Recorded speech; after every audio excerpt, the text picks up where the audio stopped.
Shalom, shalom, mes bien-aimés, je vous salue tous dans le nom de Jésus. Nous sommes arrivés à notre temps d'édification. Nous bénissons le Seigneur.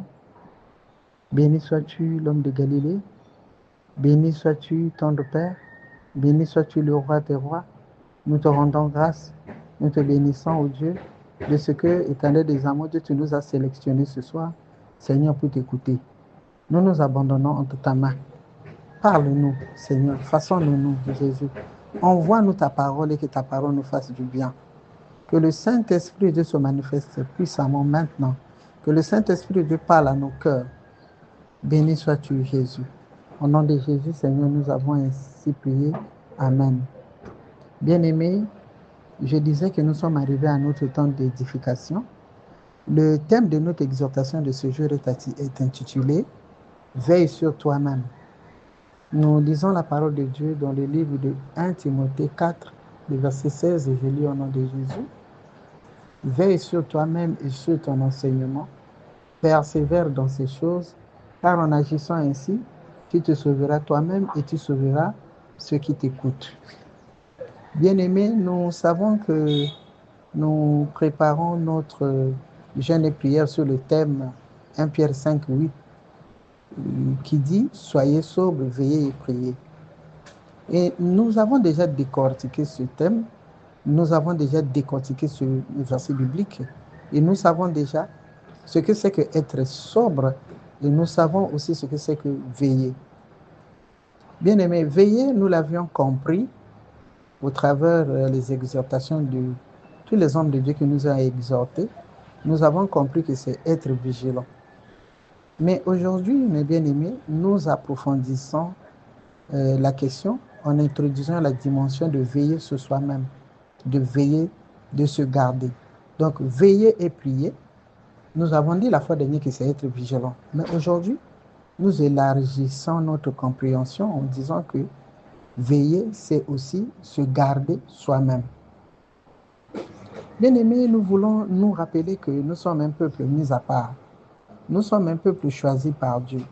Un peuple séparé du monde, séparé du péché pour appartenir à Dieu et pour le servir.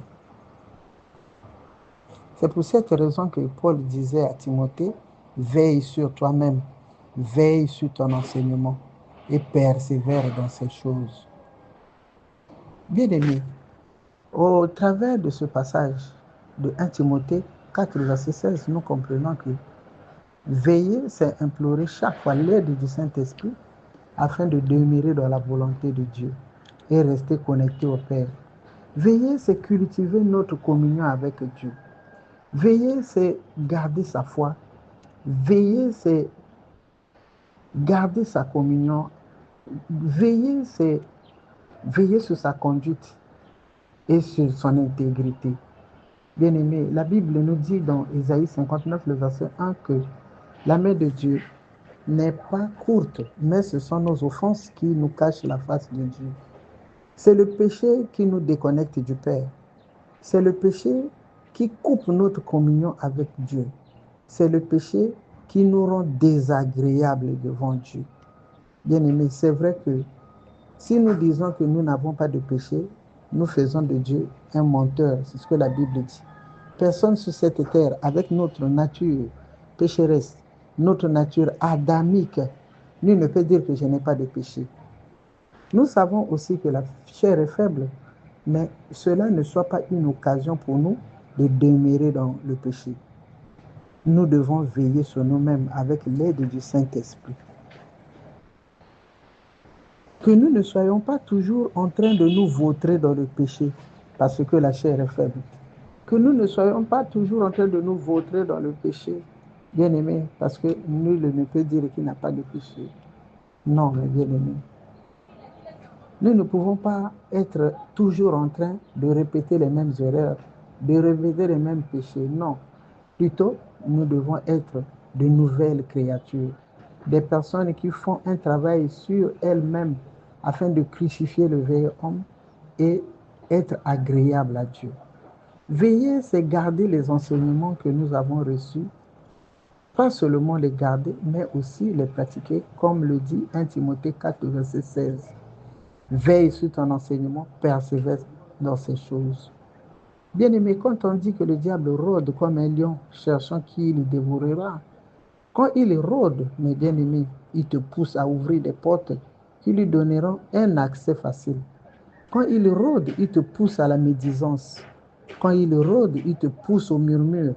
Quand il rôde, il te pousse à la haine, à la jalousie, à la distraction. Tous ces comportements lui facilitent la tâche et rendent la tâche difficile au Saint-Esprit.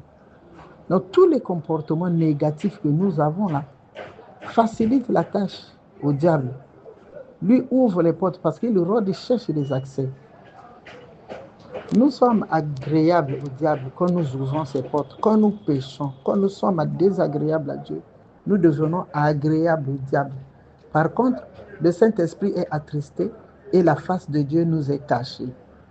Voilà pourquoi nous disons, veille sur toi-même afin de ne pas faciliter le travail du diable. Veille sur toi-même afin que ta prière ne soit pas une abomination aux oreilles de Dieu. Hébreux 12, 14 dit, recherchez la paix avec tous et la sanctification sans laquelle personne ne verra le Seigneur. La sanctification sans laquelle personne ne verra le Seigneur, mes bien-aimés. La sanctification sans laquelle personne ne peut être agréable à Dieu. Veille sur ta sanctification. Veille sur tes enseignements. Bien-aimés, prier, c'est bien, mais veillons sur nous-mêmes afin que nos prières soient exaucées. Veiller, bien-aimé, c'est aussi demeurer constamment dans l'attente de ce jour, comme les 5 vierges sages qui avaient gardé leur lampe allumée. Bien-aimé, Matthieu 25, 13 dit, veillez donc car vous ne savez ni le jour ni l'heure. Bien-aimé, nous savons que dans notre vie chrétienne, dans notre marche chrétienne, nous nous attendons à ce jour glorieux, le jour où nous serons enlevés avec lui dans les airs. Nous sommes conscients de la breveté de la vie et de la possibilité qu'elle cesse n'importe quand. La vie peut cesser n'importe quand. La vie peut cesser à tout moment. Le Christ revient bientôt.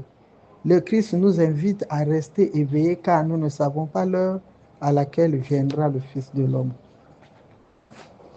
Le retour de Christ est imprévisible et la Bible nous rappelle à la vigilance spirituelle constante. La Bible nous appelle à cette vigilance à tout moment. La Bible dit dans Hébreux 13, 14, car nous n'avons point ici-bas de cité permanente, mais nous cherchons celle qui est à venir. Bien-aimés, nous ne veillons pas sur nous-mêmes à cause de l'exaucement de la prière, pas seulement, mais aussi nous devons veiller, tout chrétien doit veiller parce que nous attendons ce jour. Nous avons une cité permanente qui nous attend. Chaque chrétien devait vivre dans l'attente du retour de Christ. Cela nous invite à vivre chaque jour dans la foi, chaque jour dans l'amour, sans se laisser endormir. Être toujours prêt à tout moment, le Père étant le seul à connaître ce moment. La Bible dit que Dieu seul connaît le jour. Bien-aimés, nous nous préparons pour notre moment de jeûne et prière sur veiller et prier. Je nous exhorte à veiller sur nous-mêmes afin que notre prière ne soit pas une abomination. Le livre de Proverbes 28 au verset 9 dit, si quelqu'un détourne l'oreille pour ne pas écouter la loi, sa prière même est une abomination. Bien-aimé, si tu ne veilles pas sur les enseignements déjà reçus, si tu ne persévères pas dans ces choses, ta prière sera une abomination aux oreilles de Dieu. Veille sur tout ce que tu as déjà appris dans le Seigneur. Veille sur tes enseignements. Veille sur la parole que tu as déjà reçue. Persévère dans ces choses afin de sauver ton âme et sauver aussi ceux qui t'écoutent. Comme le dit 1 Timothée, le verset 16, que nous avons lu plus haut. Que le Seigneur bénisse sa parole.